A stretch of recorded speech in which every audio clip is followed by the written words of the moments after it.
আগামীকাল রোজা and আমরা আজকে সকালবেলা বের হয়ে গেছি।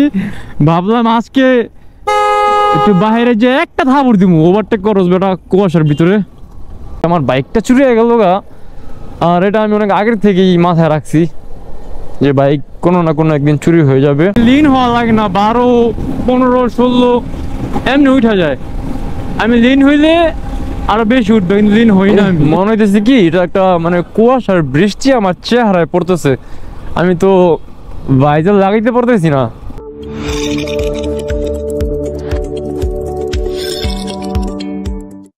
Hello guys, assalamu alaikum, this is Arnim here and welcome to another new vlog. আজকে লম্বা সময় পর আমি বাইকটা নিয়ে বেরোইছি, লম্বা সময় পর। কক্সবাজার থেকে আসছি আমি 10 দিনের বেশি তো হবেই। আমি পুরো একটা ট্রমাটাইজ ছিলাম, কি একটা অবস্থা ছিল আমার, আমি আপনাদের সবই বলবো। কিছুক্ষণ সময় ব্লগটা দেখেন, আমি একটু যাই, একটা তো মুড লাগে বলতে। সকাল সকাল বেরোইছি, আগামীকাল যেহেতু রোজা শুরু, সকালে ফজর পরে বের হয়ে গেছি, ঢাকার বাইরে চলে যাবো। আমি বাসায় বলছি যে আমি ঘর থেকে বের হই না, বের হইলে ঢাকা থেকে বের হবো একবারে, ওইটাই করি আমি প্রতিবার। বেরোইছি আমি আর ভাগিনা, দেখি যাব হচ্ছে বিক্রমপুরে সিপাহীপাড়া মেবি। আবে সবদি রঙে আহে ভাই, কি করলাম এই দুনিয়াতে। এই সব জায়গাগুলো সংস্কার হবে, সবগুলো সংস্কার হবে, কারণ আমি যা দেখলাম স্টেজের মধ্যে মানে জোস, কোনো চেয়ার মেয়ার কিচ্ছু নাই, সবাই বসা সুন্দর, হাঁটু গেড়ে সবাই বসছে। অ্যান্ড তারা যেই জামাগুলো পরে আর কি আন্দোলন করছে, তারা ওই জামাগুলো পরা ছিল।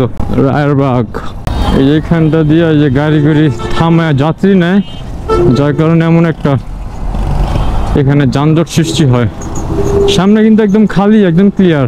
300 টাকার তেল নিয়েছিলাম, আগের তেল ছিল, তাও বড় ভাইয়ের জিবলা ভিজে নাই, গলা ভিজাই দিব, আর একটু এটা তো অক্সিজেন দেওয়া লাগবে।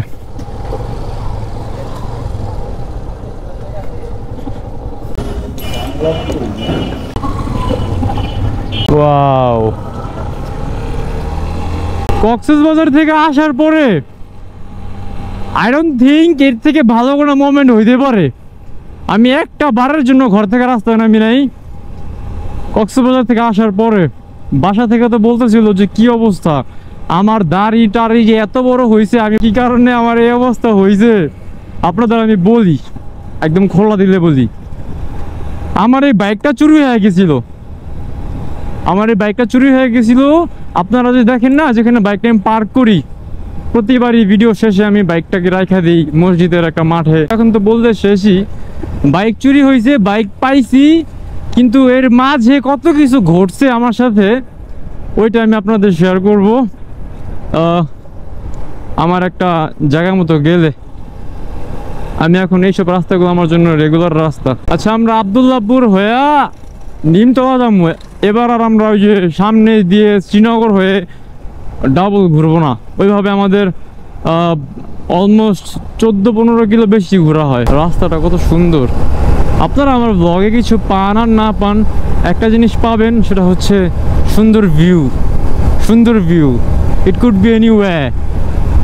আমার ছাদের উপরে উঠলেও সুন্দর ভিউ, ভিউ ছাড়া দুনিয়াতে কিছুই নেই। মামা রাস্তাটার মধ্যে খুব খারাপ অ্যাক্সিডেন্ট হয়।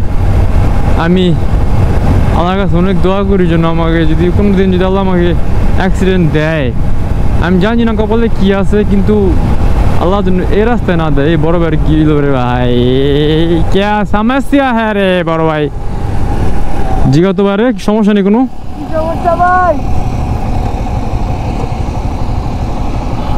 কোনো সমস্যা না? আচ্ছা, সমস্যা নেই না, কোনো সমস্যা না। ওরে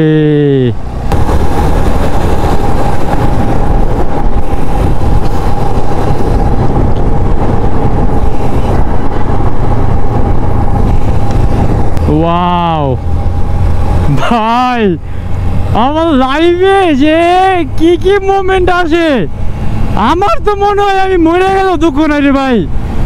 এই যে বাংলাদেশ, এটা কিন্তু গাইস এটা কিন্তু বাংলাদেশ, ওই দেখেন বাংলা লেখা। আরে ভাই, মন তো চাই শ্রীনগর হয়ে যাই, কিন্তু শ্রীনগর হয়ে যেতে মন চায়ও না। আমার গাড়ির গতি কত উঠে আমি দেখি না, কারণ হইতেছে এমনি না উঠে, আমি লিন হওয়া লাগে না, 12, 15, 16 এমনি উঠা যায়। আমি লিন হইলে আরো বেশি উঠবে, কিন্তু লিন হই না আমি। আমার গায়ে যে উইন্ড ব্রেকারটা আছে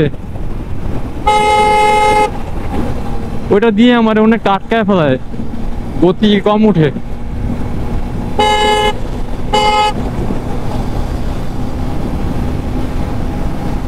আব্দুল্লাহপুর আর 1.5 কিলো। বাইকটা না বেরোলে যদি গতি না উঠে বাইক চালানোর সময়, এইসব এক্সপ্রেস ওয়েতে কোনো বাইক চালানোর কোনো মানেই হয় না। যদিও আমি GSX আর এছাড়াও আরো বাকি বুকি বাইকের গতি কোনো ধারণা রাখি না, আমার জন্য এটা অনেক। খুব সুন্দরভাবে আমরা এখান দিয়ে বেরোইছি, ভাবছিলাম তো ডানা ঢুকে যাবো। আমরা নিমতলা দিয়ে হাতের বায়ে ঢুকবো, সিরাজদি খান দিয়ে, তারপরে ইসাপুরা হয়ে, তারপরে মালখানগর দিয়ে সিপাহীপাড়া যাব। আবার বিকেলের মধ্যে ব্যাক করব। আজকে কয়েকটা ভিডিও করব আপনাদের জন্য, আবার যেগুলো করা দরকার আসলে।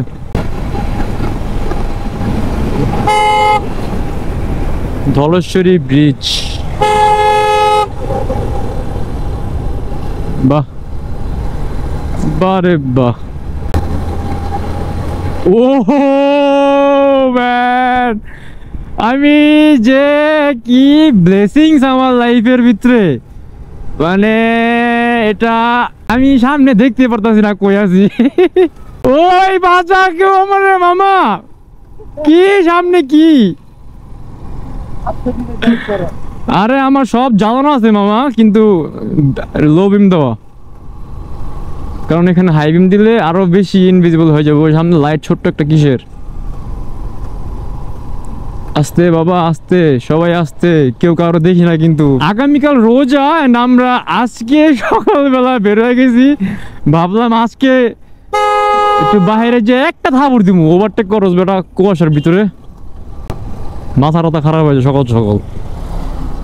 যাই হোক, আমরা আগামীকাল মানে কি গতকাল সারাদিন আমরা ঘুমাইছি, ঘুমানোর পর রাত্রের হুট করে আমি 1টা বাজে ভাগিনারে নখ দিয়ে বলছি ঘুমাবি নাকি বেরোবি? মা বেরোমু, আমি তো চল কই, ফজর নামাজের পরে যেদিকে মন চায় বাইক দিয়ে বেরোইতে। তো রোজা, তাই ভাবলাম যে 2-3 দিনের জন্য আর বের হবো না, মাত্র কক্সবাজার থেকে আসছি, তাই একদিনের জন্যই বের হই, আমাদের নিকটস্থ এলাকায় যাই, যাই একটু ঘোরাফেরা করে আসি। আর এর মধ্যে যে আমরা এটা পাবো, আমি শীতের মধ্যে এমন কুয়াশা পাই নাই গাইজ, আমি শীতের মধ্যে এমন কুয়াশা পাই নাই যে কুয়াশাটা আমি এখন পাইলাম। অ্যান্ড সব থেকে বড় বিষয় হচ্ছে আমার বাইকের জন্মদিন আগামীকাল, মানে আমি বাইক কিনছি 2 বছর হবে আগামীকাল। আজকে 1 তারিখ মার্চের, আমি তো তখন ভুল বললাম। এই আমার চোখ দিয়ে বরফ পড়তেছে, আমি বাইজল লাগাই ফেলাই। গাইজ আমি বলতে পারি না, আপনারা এই ফেব্রুয়ারি মাস শেষ করার পর আজকে মার্চের 1 তারিখ, আপনারা আজকে কেউ এমন কুয়াশা দেখছেন কিনা? আমি কিন্তু দেখছি, আর আমি রাইডও করতেছি। অ্যান্ড আই থিঙ্ক আমি এই শীতটাকে ধরে রাখুম, যেখানে শীত থাকবে বাংলাদেশের আমি ওখানে চলে যাবো, মানে মার্চ পর্যন্ত আর কি। মার্চের পরে তখন আর চাইনা হেঁচড়া আর কি শীত রাখা যাবে না, চাইলেও রাখা যাবে না। মামা বাড়া বাইজামু, মামা বাইজামু বাইজামু, মাঝে মাঝে মন চাই এখান থেকে পাঠাও মারি, এই জায়গার থেকে ইসাপুর নামায় দিয়ে ইসাপুর থেকে নিয়ে আসুম, টাকার জন্য নয় কিন্তু এই রাস্তার জন্য, জাস্ট রাইড আর রাইড। বিনা কারণে যাওয়াটা তো পুরা বোকামি না, পাঠাও মাথা বেটার। রাস্তাটা খুব সুন্দর, আপনারা দেখে উপভোগ করতে পারবেন। আমার বাইজর দিয়ে লিটারালি পানি পড়তেছে গাইস, এই দেখেন। আর কক্সবাজারে যাওয়ার সময় একটা ছোট্ট কথা যেটা আমি সবাইকে বলতে ভুলে গেছিলাম, একটা ভাইয়া আমায় কমেন্টে বলছিল যে ভাইয়া এই রাস্তাটার মধ্যে লবণের যে একটা ইয়া থাকে, গাড়ি আসা যাওয়া করে, তো তো খুবই পিচ্ছিল থাকে আর কি লবণের জন্য। এটা আর কি বলা হয়নি আমার তখন ব্লগের মধ্যে, বললে আই থিঙ্ক বেটার হইতো। এ কি অবস্থা রে ভাই, পানি, বাইরে ভাই ভয়াবহ রাস্তা, সুন্দরও, অনেক সুন্দর। আমি আগে বাংলাদেশ পুরো ঘুরা শেষ করে নিই, আমার তো এখনো বান্দরবান থানচি বাকি আছে। আমি এর পরে গেলে রাঙামাটি যাব, একদম শেষে তারপরে যাব। আপনারা যে কক্সবাজারের ব্লগগুলো দেখতেছেন বা দেখছেন, প্রথম দিন দেখছেন কক্সবাজার আমি ঘুরছি, দ্বিতীয় দিন আমি গেছি হচ্ছে মেরিন ড্রাইভে। তো এই সবগুলো ব্লগ আপনারা দেখছেন। এডিটিং আমি করি না, আমার এডিট করার লোক আছে। এখন পিকচারগুলো আবার আমি এডিটিং করি। এর মাঝে যে কি একটা সময় গেছে, আমি এডিটিং করছি নিজে নিজে, পিকচার্স, তারপরে ব্লগস আপলোড ডিলে হয়েছে। আমি মাত্র একটা ট্রাভেল করে আসছি, দূর করে, আমি একদম অনেক দূর থেকে আসছি, তো আমার তো এক্সাইটমেন্ট থাকবেই। আমি কিভাবে আপনাদের সাথে সব শেয়ার করব ব্লগস, এমন লেট করে আপলোড করছি ব্লগস,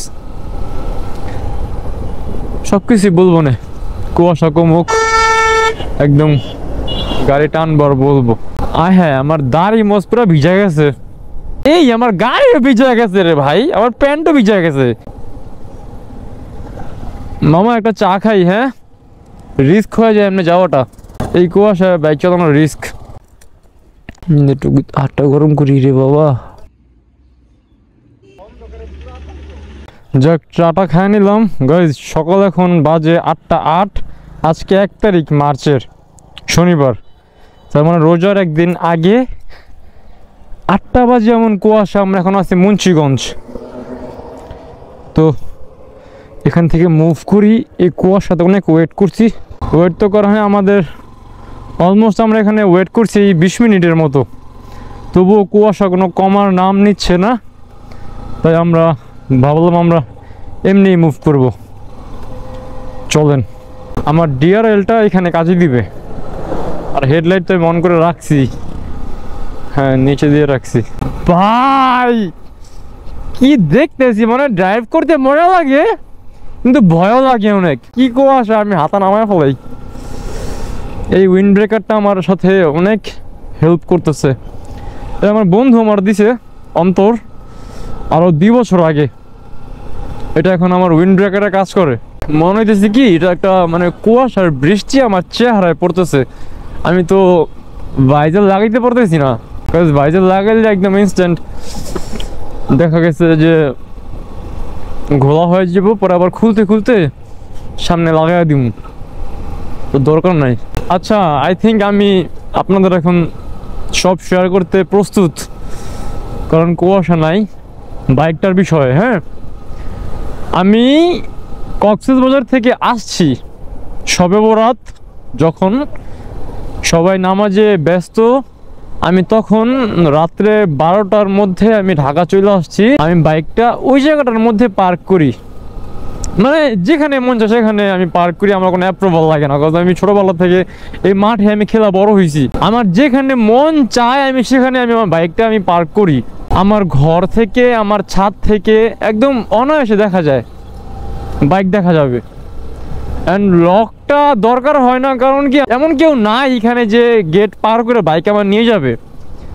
তো বাইকটা আমি রাখার পরে আমি 1 দিন 3 দিন 2 দিন মানে রেস্ট নিয়েছি। আমি জাস্ট কক্সবাজার থেকে আইসা আমি জাস্ট রেস্ট নিয়েছি। এর মধ্যেই আমি বিকেলবেলাও আমার বাইকটা দেখছি ছাদে বইসা, মানে আমার ফ্লোর থেকে ছাদ একদম মানে 1 ফ্লোর উপরেই, ছাদ থেকে দেখা যায় বাইকটা আমার। তো আমি বিকেলেও বাইক দেখছি আমার। আমি সন্ধ্যার পর ছাদে আবার উঠছি, উঠা দেখি আমার বাইক নাই। তো আমি এমন আগেও হয়েছে কয়েকবার যে বাইকটা মানে কেউ একটু সরা রাখছে প্রয়োজনে, আমার কাছে তেমন প্যারা মনে হয় নেই। দেন আমি উকি মেরে দেখি পুরো মাঠের মধ্যে কোনো জায়গায় বাইকটা নাই। তারপর আমার মামা আর আমার বন্ধু সজল ওরা দৌড়ায় গেছে, দৌড়া যাওয়ার পরে দেখে কোনো জায়গায় বাইক নাই। তো আমি তো কলের মধ্যে আছি, ছাদের উপরে আমি আমি কল কল দিয়ে বলতেছি যে মামা কি অবস্থা, বাইক পাইছো নাকি পাও নাই? তারা আমাকে বলতেছে যে না মামা বাইক তো নাই।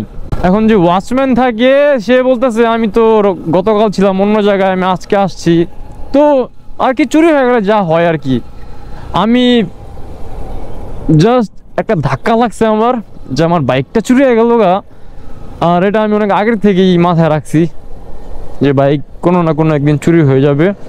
যাক, চুরি হয়ে গেছে, তার মানে নতুন একটা বাইক আমার আসবে, আমি ওটার জন্য কাজ করব।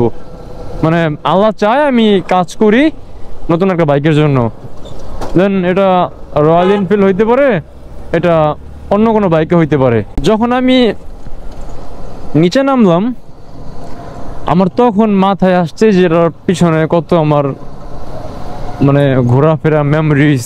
তো তখন যে আমি মানে মাঠে গিয়ে কোথাও পাই না বাইক, তো আমি একটা মুহূর্তের জন্য আমি অ্যাকসেপ্ট করে নিয়েছি বাইক আমার চুরি হয়ে গেছে। বিকজ এখানে শুধু একটাই অপশন আছে, সেটা হচ্ছে সিসি ক্যামেরা ফুটেজ। অ্যান্ড আমি ওই সিসিটিভি ফুটেজ আমি নেওয়ার জন্য আমি রাজি ছিলাম না, আমি ওই ফুটেজ নিবই না। আমি বাইক চুরি হয়ে গেছে, যদি এটা আমার হালাল টাকার হয়ে থাকে এটা এমনি আমি ফেরত পাবো।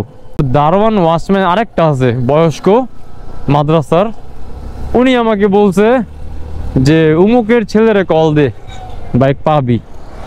কেন নানা ভাই ছোট থেকে দেখছে খেলতে বড় হইতে এখানেই। তো আমি আর সিসিটিভি ফুটেজ চেক করি না, আমি কল করছি। পরে বলছে একটা ম্যাজিক চাবি নাকি আছে তাদের কাছে, যে কোনো বাইক চালু হয়ে যায়। তো আমার কোনো লক টক নাই, ডিস্ক লক নাই, কোনো লক টক নাই, তারা বাইক নিয়ে চলে গেছে। তো আমিও কিছু বলি নাই, আমিও চুপ করেছিলাম। আমি চাই না আমার এই বাইকের ভিতরে কেউ 2 টাকার তেল ভরুক। বাইকটা পাইছি কেমনে আমি, তারা নাকি কোথায় গেছে, কোন বিচারে বসছে। তা আমাকে বলছে যে রাত্রে 11টা বাজে, তখন আমায় বলছে যে তুমি আইসা বাইক নিয়ে যাও। পরে আমি যা দেখি যে আমার বাইকটা আমি পাইছি, এলাকার বড় ভাই নিয়ে গেছিল। তো ওই যে একটা ধাক্কা লাগছে আমার ভিতরে, ওই ধাক্কারতে আমি আমার দাড়ি কাটা বন্ধ করে দিছি, আমার চুল টুল কাটা বন্ধ করে দিছি। আমার দাড়ি চুল এখন অনেক বড়, দাড়ি কাটছি গতকালকে। মানে আমার বাইক আমি যে হারায় গেছে আমি এটা অ্যাকসেপ্ট করে নিয়েছি। পরে বাইক যখন হাতে আমি পাইছি তখন আমি বাইকটা চালাই নাই, তখন আমি বাইকটা সোজা একদম দিয়ে দিছি রুদ্রর কাছে, আমার ভাই রুদ্র। ওর কাছে দিয়ে দেওয়ার পরে প্রায় তো 15 দিনই মানে বাইকের চিন্তা একদম ভুলা যায়। আমি একটু আমার মানসিক রেস্ট দিছি। আপনারা বুঝেন আমার বাইকটা চুরি হয়ে গেছে, আমি এটা অ্যাকসেপ্ট করে নিছি। বুকে পাথর নিয়ে আমি ঘরে হাসতে হাসতে বলতেছিও যে আমার বাইক চুরি হয়ে গেছে।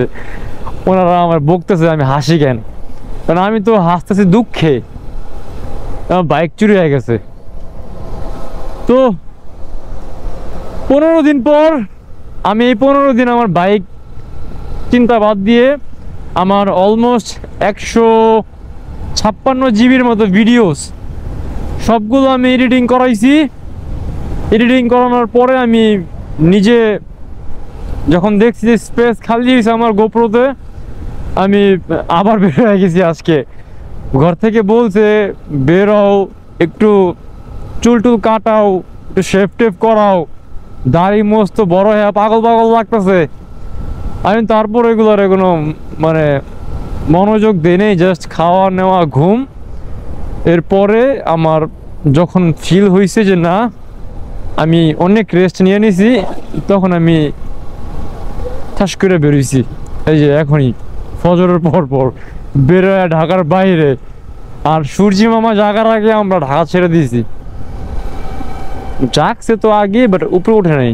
এই তো ছিল স্টোরি আমার এই বাইকের আর চুরি হওয়ার স্টোরিটা। তো এখন আমি লগ ইউজ করি, আমি কোনো লগ ইউজ করতে চাই না, তাই আমি একটা ব্যবস্থা করব। আমার ভাই ব্রাদার বলছে, অনেকেই বলছে যে কাজটা করছে আমার তো কি করা উচিত ছিল। আপনারা আমায় কমেন্টে বলবেন, তাহলে আই থিঙ্ক যাদের দেখার তারা কমেন্টে দেখবে। এই যে আমার বাইকটা চুরি হয়ে গেল, আমি যে কিছু বললাম না, আমি বাইকটা নিয়ে আইসা বললাম, আমি বলছি ভাইয়া আপনার এলাকার বড় ভাই বাইক নিবেন, নিলে তো আমি আরো খুশি হমু। কারণ বাইকটা তো ভাই আমার বাপের টাকা কেনা না, আমার তো আমার নিজের টাকার কেনা। আপনারা নিলে আমি আরো খুশি হমু। আমি চাই আমার বাইকটা কেউ নিয়ে চালাক, বড় ভাইয়ের এলাকার, আমি খুব খুশি হমু তখন। না বলে নিয়ে গেলেন, ধাক্কা লাগছে না আমার ভিতরে। তো এই ছিল আর কি বাইকের স্টোরি। যাক, সামনে একটা সুন্দর মাঠ আছে, মাঠটা একটু সবাই দেখায় দেন, ব্লগটা আমি এন্ড করে দিই। যে মাঠে আমি ছোটবেলা অনেক খেলতাম, আর ওই ঢালিয়াম্বার নিবাস, ওইটাও তো আমার খেলার মাঠ ছিল ছোটবেলা, এখন তো রিসোর্ট হয়ে গেছে।